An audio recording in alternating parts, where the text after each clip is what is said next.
You there, Brandon? Yeah, buddy. All right. Thanks for doing this little interview for me for the Facebook page. No problem, man. Who formed Double City Angels? It's a little loud in here. Can you say that again? Who formed Double City Angels? Double City was actually formed by Tracy and Ricky Rocket. They did a show, I think it was called the Bonzo Bash in California, and they, hadn't seen each other in a while, and they played, it was an all-star kind of jam thing, and they had a talk afterwards, and I said, hey, you ever want to make some music, and, let's talk, and so they continued talking, and my name got brought up, and I just ended my European tour with Cheap Thrill. And so I said, I kind of want to do something different anyways and try something different. And so those guys, literally after I spoke those words to my mother, actually, 5 minutes later, Ricky sent me a text, and I'd been a couple years since I talked to him. And he said, hey, you meet Tracy Guns. Let's start there. And so I was, stoked about that. I like this, obviously I'm a fan, and I've worked with both of those guys before. I'm like, this will be cool.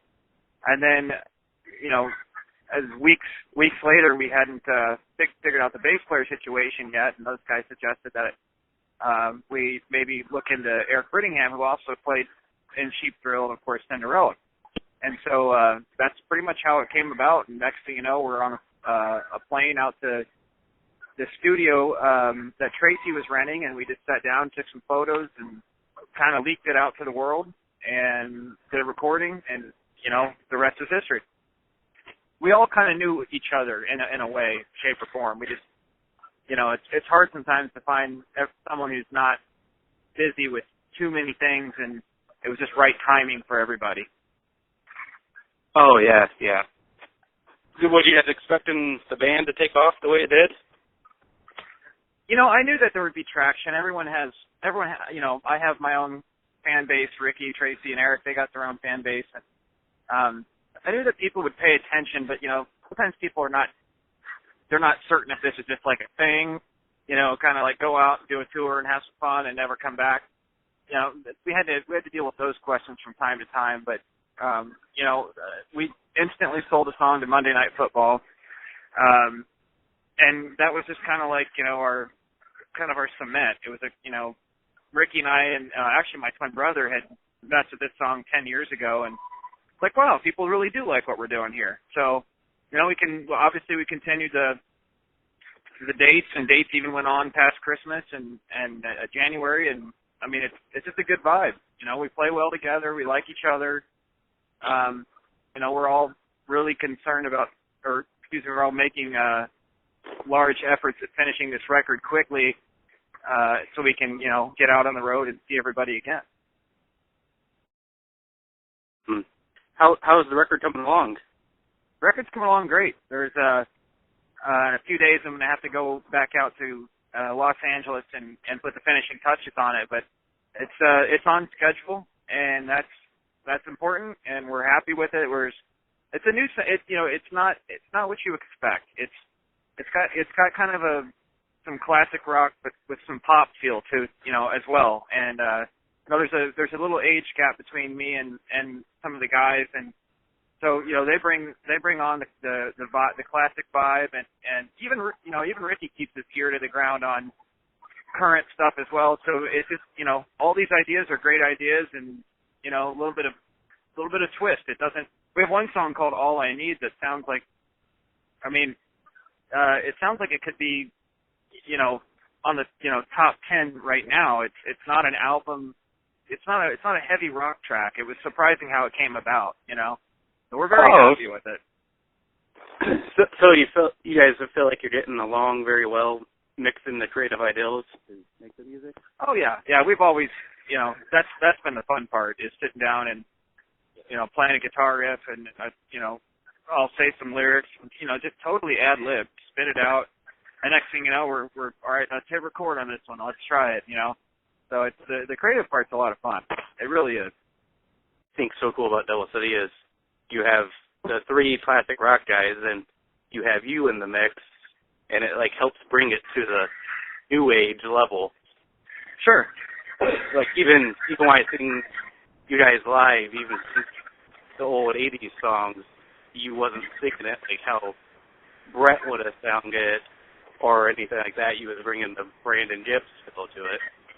Sure.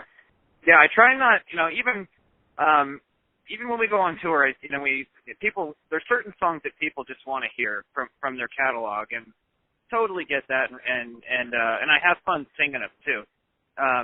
But I never try and take the approach as, what their lead singers would do, because I respect their lead singers, and I just want to do my own thing. I don't want to try and mock them. I think that doesn't look good for a singer to go in and try and, all right, one moment I'm trying to sound like Bill Lewis or Tom, I just need to be Brandon. And I told those guys from the get-go that's how I'm going to approach their songs, and they were cool with that, and, away we go. Yeah, and you guys have really taken off pretty strong, at least, so. Thank you. Oh, you're welcome. Are you guys planning on touring this summer to promote the album, or? Well, when the single comes out, it should come out like late June. I think we're going to have a better grip on where we're going. We did a lot of touring early on, and early on in our tour, we got a record deal. So the most important thing right this second is just finishing that record, and I think the plan is to start touring the fall and just stay out and play these songs and go out with some different bands. Maybe some different bands will go out with us. But summertime, I don't know. Ricky and I we did a couple of things not too long ago where we hosted a couple parties, and it was kind of fun. But we're just kind of taking a second to finish this record, taking a breather from the touring that we did. We'll be touring this year for sure. I just can't say if it's midsummer, late summer. I think fall is a safe bet to say. Fall. Right. Do you guys plan on doing another round of like the small intimate bar venues, or are you guys plan on doing more stadium style shows, or? No, I think this next run, I think we're probably gonna, we just at that point we just wanted to go out. Everyone had asked us if this is true, if you're really a band, and we called our agent and said, book a tour, and we just want to go in and stop in and say hi, we're here, and do the meet and greet and leave, knowing that we gave them something they're probably never going to see again on that level. And so I don't think we're going to do smaller venues. That's not really, we don't want to make lateral moves. We want to move up, and we have bigger plans for the next tour. I'll just say that. Oh, cool. What is your favorite song, new Devil City Angel song?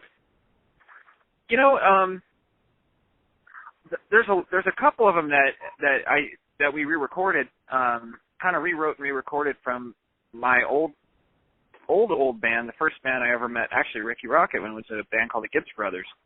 And so all my things open for Poison.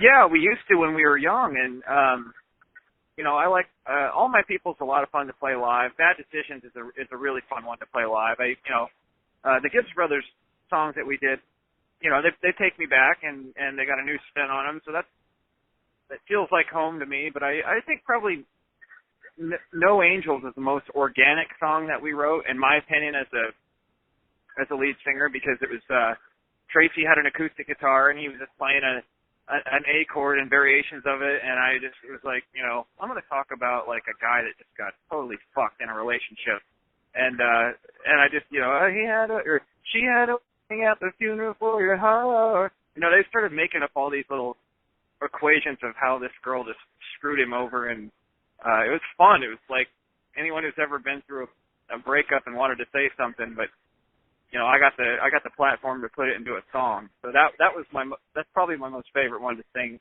during the evening. Even though it's not as high energy, it does have a little bit of a message behind it. Yeah, I love No Angels. Thank you. You guys take the songs off Reverb Nation because of the album being made, or? Yeah, we had it.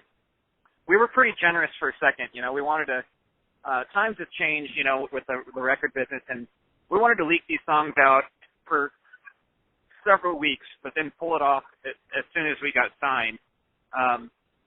So that was kind of a business decision as well. You know, we had to get them off because of the record deal, and we also, you know, we want people to check in our social media and feed them video and other stuff as well. So, yeah, we just took it off because, you know, we don't need to, we don't want to give it all away quite yet. Did that kind of help you guys prove that this wasn't something Ricky and Tracy were doing just to fill in times between their bands? And well, the kind of the response that we got when we said we were a band early on, and you know, was like, okay, these people are really interested in this, and you know, Ricky and Tracy, they didn't start it to just do it. You know, I mean, they want to. They have a vision as well as I do, and Eric, and it's Devil City is going to be around. It's no matter what anybody does, you know, whether it's Ricky and I throwing a party or Tracy doing a couple shows. I mean, we're all standing members of Devil City, and that's the funny thing to me. People keep thinking that we quit. It's like, no, we're making a record right now. That's what we're doing. Oh yeah, because you guys just kind of didn't. Where there was rumors that Tracy left the band and stuff like that. And I text Tracy every other day and talk to him on the phone. I mean, he's a Devil City Angel. That's what he is. You know, he can do it. He can. The beautiful thing is, you know, he's a guitar player and he's a musician and he loves to play, and you can't fault him for that. When my responsibility is to finish, vocals, and it takes me 3 and 4 weeks to do it, you know, Tracy's, you know, he jams, and I think it's cool. I really do. And I do my own stuff from time to time, but there's still that DCA blood in all of us. You know, we're very much a band. We're alive and well. I think DCA, in my opinion, I've been on board since the first leak came out on Facebook, and I really, it's going to be a very great new age rock band. And like quoting you, rock and roll is not dead, and you guys are proving it with the band. You know, I feel we've done a good job of it, and I'm very proud of it. We're, you know, the first and second tour were, they were a lot of getting to know each other, and you know, we had played together. We rehearsed, but we haven't toured together. And the touring was it was rock and roll. You know, we had a great team. We had our tour manager Kenny Bailey did a fantastic job tour managing us. He kept us comfortable. Shane Fitzgibbon, he was our tech.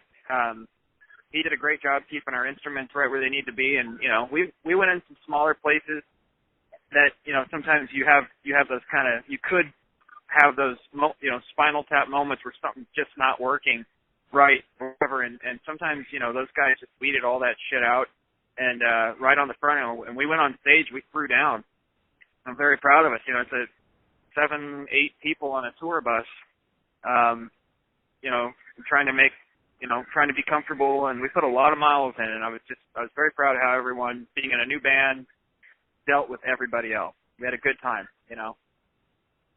Because Kenny, this is his first time being a manager, isn't it?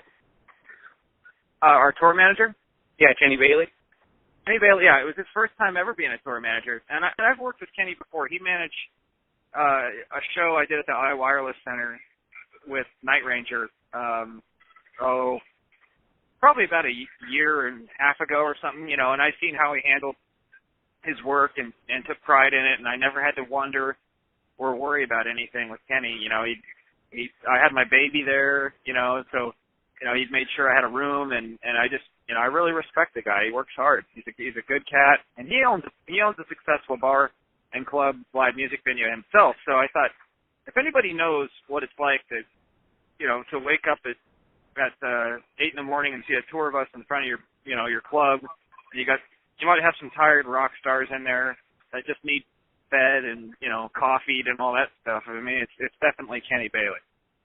Yeah, good job. I'm from the Quad City area myself, so I'm familiar with Rascals and all that. Oh, okay, so you know Kenny then. I don't know him personally, but yeah, I do know him, so. Right on, cool. But, yeah, I think the band sounds great. You guys, even with the small venue show, you couldn't tell that it was a small venue show. You guys brought a full-on rock concert to smaller What show did you see? I seen the Rascals show, actually. Okay, right on.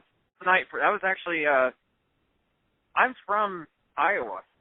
I don't know if a lot of people know that. I grew up in Iowa, and I've been living in Nashville for, however long. I don't know what the exact number is, but Iowa and, the Quad City, Illinois area, that was my old stomping grounds, for lack of better words. I did a lot of shows in Davenport and Bettendorf and you name it, but Rascals has got to be.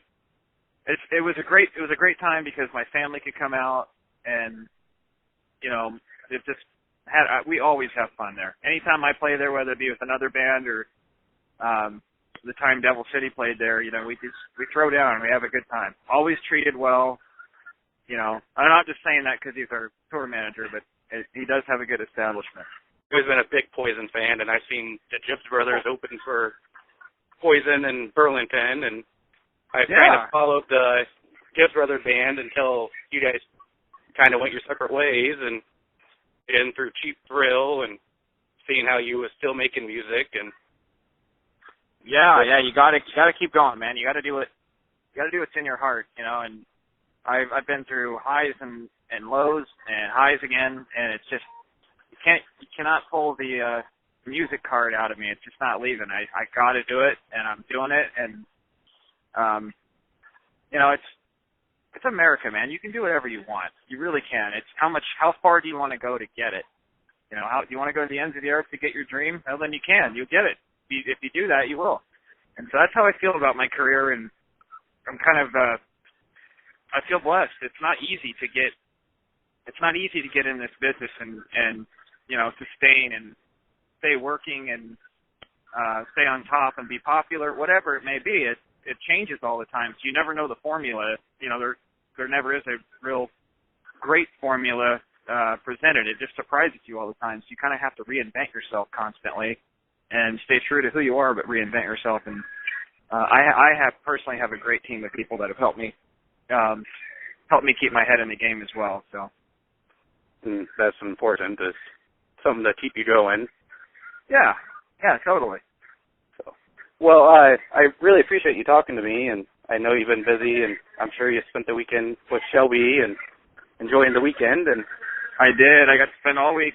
We went to the arcade, and she's too young to really play games, but the lights and everything she just goes crazy. And her cousin is about a month and a half older than her. My brother brought her in, and so watching the two of them is, that's what I want to do on my time off. I don't want to do anything else.